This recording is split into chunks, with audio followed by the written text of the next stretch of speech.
Yes. How you doing? I hope everybody's in the best health and spirits and traveling, doing their thing. I only come to you with content when I have something to say of meaning. And as of right now, what we are going through in the current state of geopolitical situations and matters, you have the United States of America, as they call themselves, along with Israel, bombing and doing what they do, committing genocides across the world. And Iran is the latest victim of that, as this is not their first time being a victim of Israel trying to wipe them out. But I say all that to say this. We're not going to get too deep into the politics of it. I have my views on it, and history is history, facts are facts, and that's what I go with. It's a genocide. And Iran is doing the right thing by bombing Dubai and Saudi Arabia, Qatar, Oman.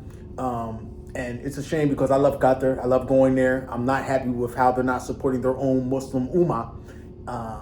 But also Muscat, Oman is a place I love as well. I don't think they need to focus too much on Oman because bombing Dubai and Saudi Arabia is the best place for them to do because you have a lot of Western wealth there. You have a lot of people from the Americas that are there in Dubai.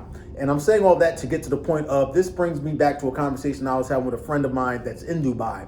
And I was just talking to him last week, and I was telling him as you globetrot, and one of the part of the reasons us that travel the world and live abroad as American citizens or whatever you are, you have to be very, very, very cautious these days on where you move to. And I was telling him in that conversation just last week as he was in Dubai telling me how great it is and all that. And I'm telling him, no, I love Southeast Asia. I travel the world, but I love Southeast Asia and that's where I live. And a big thing you're going to have to think of these days is always being aware of what's going on politically in the world.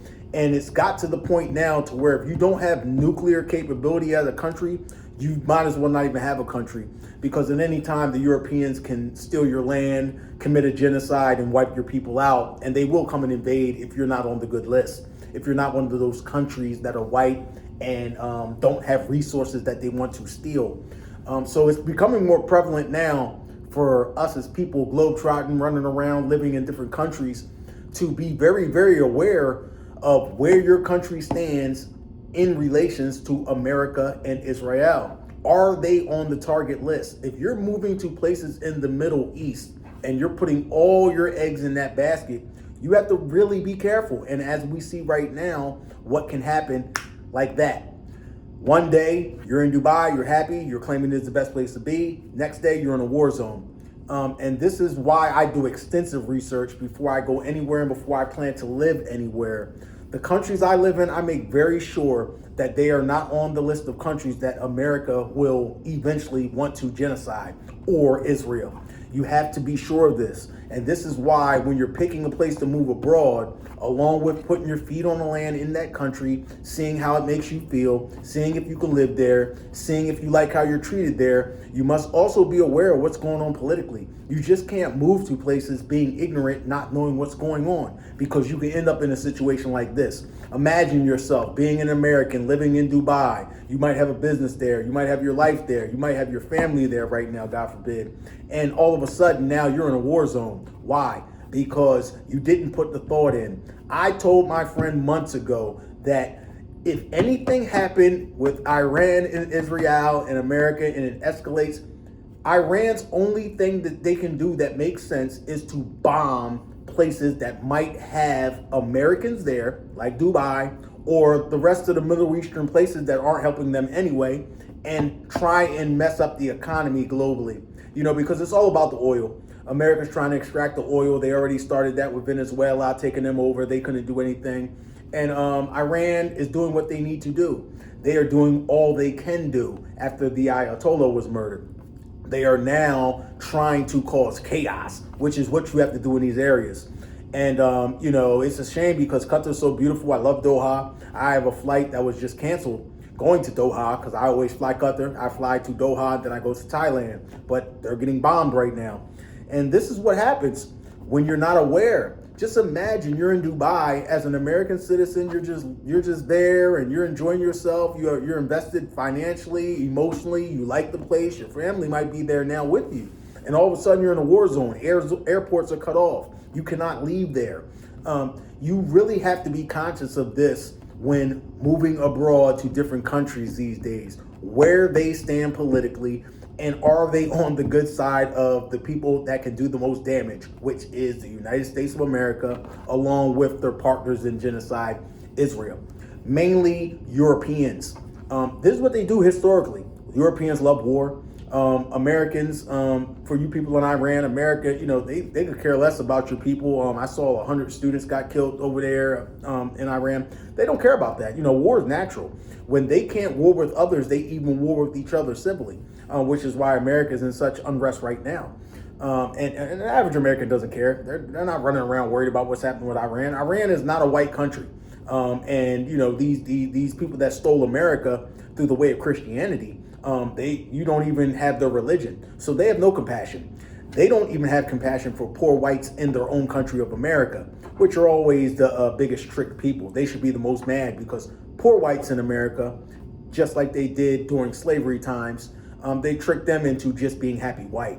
They had nothing. Only the slave owners and that had land and slaves had the wealth. The slave catchers and beaters, they had nothing, which is why once slavery ended, they wanted a civil war, because the biggest trick that the white wealthy class that runs things, and when I'm talking about whites, I'm not talking about the average whites just walking the streets in America, because like I say, I know many great whites. I know many, well, I don't want to use the word great, but I have many friends that are white. And, it's not their fault. We're talking about the power structure. We're talking about the people in charge when we talk about what's going on there. And, this is consistent behavior. So I just want to reiterate and let you know how important it is, because I do travel content, showing you how you can have a lifestyle that you want to live in different countries. But now, more importantly than ever, if you can access multiple passports in countries that are not on the hit list of America or Israel, which means the Middle East right now is a hot spot. You're going to have a lot of people that go through this situation that they're going through right now in Dubai, that are not citizens of Dubai, that will leave that country and never go back. And they have to detach, they have to rearrange things, business change. And even if they do maintain a business there, they won't live there, because for Americans, they've never had war hit their land. So for them they're in a whole nother world. Can you imagine how scared their families are back in America when your family members living in Dubai, yesterday they were calling you, they were enjoying the weather, enjoying the fake man-made water and all that stuff they had out there, all the glitz and glamour of a country that doesn't even support their own Muslim brothers in another country, trying to not be genocide victims from Israel. And now all of a sudden it's a war zone. Bombs are going off, explosions are going off. That country's going to need to recover. They have the wealth, though. They have a lot of oil money and stuff like that. Same with Saudi Arabia, another country that does not help their own. But they will recover. But the thing about it is, these memories, if you imagine your children going through this because you moved them to Dubai, from America, you have to be very careful these days of what's going on politically. Because if you live in a country that has resources America wants, the Europeans will come and take it. History. Whether you believe a person's opinion you hear on social media or not, just go with the history. Europeans will always take resources. They come from cold places where resources are scarce. Europe has winners, so they've always been people to always be looking for resources to steal from other people. And if you're in a non-white country, you're always victim. You can always be a victim. So, Latin America, they don't count. They can't defend themselves. And most of them countries have already fallen under the American regime. They went over there and they did what they did in Venezuela, kidnapped the leader there and took him. And, that's that. So now they're moving on to the Middle East. It's all about the oil. But like I said, without getting deep into that, I just want to talk from the travel aspect and the living aspect. Really think about the places that you're going to move and really ask yourself, can this country fall victim? In Southeast Asia, where I live, in Kuala Lumpur, Malaysia, in Indonesia and Bali, in Thailand, these places aren't on America's radar. They're not on the radar for we want to go over there and invade, even though India is going to be greatly affected by what's going on right now. That's a whole nother conversation, but that will come down the line. India will be greatly affected. But the rest of Southeast Asia is not on the target list, so I feel safe there. But even with that being said, I always keep multiple places I live for this reason. You always got to be able to get up and go. You always got to be able to move your situation somewhere else. And that goes with you being responsible with leaving America. Once you leave America and you move to a target country, on America's target list or Israel's target list in the Middle East or wherever else America wants to try and come and take over, you can fall victim to being in a war zone at any time, because at any time the Europeans that control America want to take resources, they will. They're not thinking about American citizens that are there. The wealthy ones in Dubai, if they have enough resources and pull and have tremendous amounts of wealth, of course they will be catered to and they will try and do what they can do for them. But there's a bunch of average middle class and up people living in Dubai that are American or from Western countries, and they are going to be left there. They are going to now be under attack, and there's nothing you can do. There's no planes that are leaving. There's no trains you can take. There's no neighboring place you can just quickly go on foot. So you will be victim to being in a war zone. And I just have a lot of compassion. As a human being with compassion, I can just imagine just being an American there, and one day everything's good, now you're in a war zone. And it all comes to due diligence. You really have to think these days when you're picking a country to live, is this country on the naughty list of America? Are they on the target list? Because you do not want to wake up one day and now be under bomb threat. You don't want to hear them alerts going off on your phone. I was talking to my friend, and he's devastated. He already told me if he makes it out of Dubai in this situation, he's never going back. He said he's never going back. And it's not by choice, it's by force. So America is still having control over where he can go without him even being in America. Because, what's he going to do? He's going to go back to America. Why? Because he didn't have a plan B. You need to always have an alternative country that you can go to. And I told him, once things intensified, I said, once Trump gave that 10-day warning, that's cap. That's all lies. Anybody with sense that follows things knows that's Trump's playbook. He'll tell you 10 days, and then within 3 days, he's bombing stuff.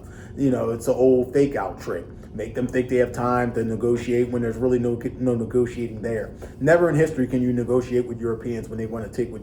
If you have what they want, they're going to take it. I don't want to get this too political.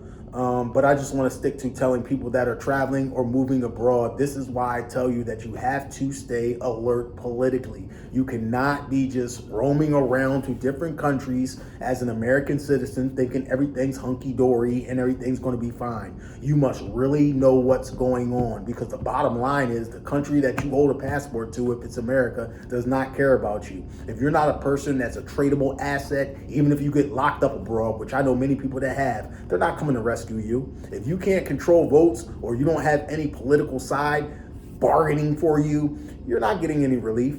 And the same thing with this is going on. Can you imagine your family member passing away in Dubai because America bombed it?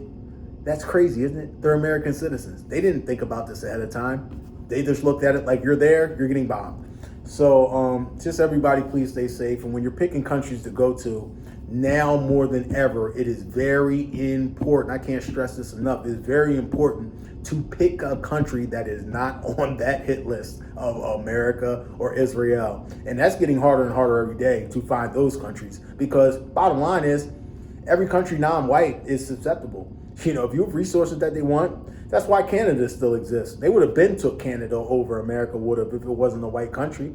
Canada is predominantly white in strong numbers. I think like 60 or 70% of it's white or something like that. But definitely the ruling class, the people in power there are white. So it's a white country. So that is why they still exist. If it was a black country, they would have been invaded Canada and took them over. They wouldn't even have a country if there was brown people there. So just everybody stay safe, keep calm. Racism is for idiots. So never think when I'm talking about Europeans, I'm talking about all whites. I'm talking about the ones in control, in power, the same ones that came and committed genocide and stole the land called America.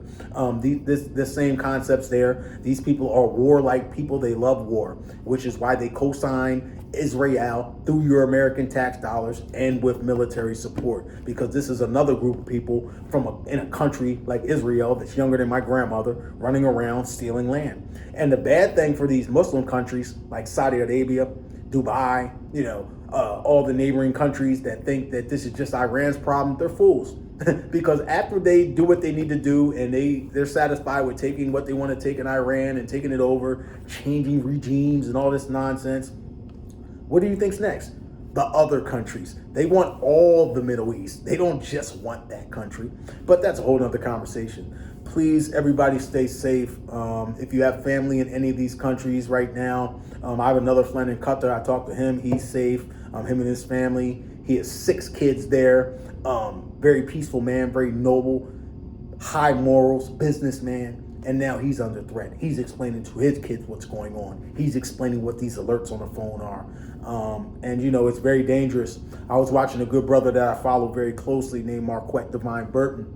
And he's currently in Dubai, and he was giving good updates. He's an honorable man that you can trust what he's saying. He's giving first-class knowledge. And I just want to send a shout out to him and say peace to the saints, because he remained so calm when he was giving this description. Bombs are going off around this man, and he remains calm. He's giving a message. He's giving truth. He's showing compassion. One of his Instagram stories, he showed the people in the hotel that he's staying in that couldn't afford lodging. Dubai is not a cheap place. So if you were there planning to be there for a few days or a week, now you have to be able to have the financial means. And digital currency is going to be obsolete there. So you have to really have resources and connections. So I want to just say shout out to that brother, Marquette, for showing the people that a lot of people wouldn't be that brave. In Dubai, you just can't be filming anything. So the man really is putting himself on the line, front line, protect him by all means. And I'm going to keep this short because I'm really emotionally, I don't even want to use emotional because I'm a man. My compassion level is just high. My emotions stay calm. But the way I'm feeling right now, I just wanted to get this out and send all my best to the people in Dubai, Qatar, all the innocent people around that are being affected. The people in Oman. I love Muscat, Oman. It's such a beautiful place. I've went there. I've got colognes made there. I've been there multiple times. Hopefully one day I'll be able to go back there when the unrest is done. But I just want to stress to you, if you're moving abroad, especially if you're moving with your family abroad and you're thinking about any Middle Eastern country, this should put you on alert to let you know you have to consider what side of America and Israel, the country that you're picking to live in, is, because it's very important. And as the world progresses and time goes by, we're in times right now to where if your country doesn't have nuclear capability, you might as well not have a country, because if the Europeans want to steal your resources and you don't have nukes, they will. That's just what it comes down to, and that's just what it is. Everybody, please be safe. I hope I'm giving a clear message, because like I say, my compassion level is very high right now. I'm currently just watching things, getting all the information I can get, which I'm getting all second, third hand information because I don't have feet on ground. One thing I know is if your feet aren't on the land, you don't really know what's going on. Armies and militaries of all countries, they give out information they want to give for different strategic reasons. So, you really have to just take what you can take. But everybody stay safe. And this is one of the big reasons why I never would think about moving to the Middle East, because you can't leave a place like America and move near another country that loves genocide committee like Israel. Everybody, please be safe. Protect your family by all means. And do your due diligence before you move to places. Know what's going on. Know the climate. Please be safe. We're living in crazy times. As the brother Marquette would say, we're living in revolutionary times, and we're seeing that now. Stay safe. When I have more to say, I will say. I don't want to make this channel just a thing where I get on here and I'm just doing predictable content. I do content when I need to speak. When I need to turn this device on and get something out, I'll do that, and it helps me as well. It helps me stay clear, helps me stay high in morals, helps me keep my compassion to where I can, even though I'm in safety, I can feel for the people and the children. Can you believe 100 children they're claiming were basically executed? I mean, what a crazy world we live in with these Europeans in power. I mean, they just love war so much, and that's not my opinion. It's just all throughout history. Just look at Donald Trump's face when he explains what this strike is called and the weapons. They give them nicknames, and they love weapons. Which is why they invest so heavily into the military. And this is another reason why I have little to no respect for people that go into the military from America, because he's not sending his son there. Barron's not going there. These are your kids fighting in this war. The poor. They're always the ones that go fight in this war. The poor Americans who go into the army not for just the love of the country. They go there to try and get resources from their country, schooling paid, or try and make money in the army or whatever they're in there for. But now you see why. Now your son or daughter, as Donald Trump said, can be murdered, and it's a part of war. So just take that with a grain of salt. Anything you hear from the U.S. government, take it with a grain of salt. Do your own due diligence, do your research. And if you're leaving America, or you already left America and you're in one of those Middle Eastern countries, this should be a wake-up call for you. This should really be a wake-up call for you. And luckily for me, I haven't had any of these kind of situations to where I've been in a country during war. I was in Thailand during the earthquake that happened in Myanmar. And it affected Thailand, and I was able to leave and go to Colombia because I told myself I would never live in one country again. That's why I do multiple. That's why I'm in Kuala Lumpur, Malaysia. That's why I'm in Indonesia and Bali, and that's why I'm in Thailand. You have to be able to get up and go at any time when you're living outside of America, because you never know, and you're not safe pretty much anywhere. But there's definitely places that aren't on the immediate list, and those are the ones I would look at. Everybody, this is already going on longer than I wanted it to, but please just stay safe, and I will ask you to have compassion for those that are not in safety if you are in safety.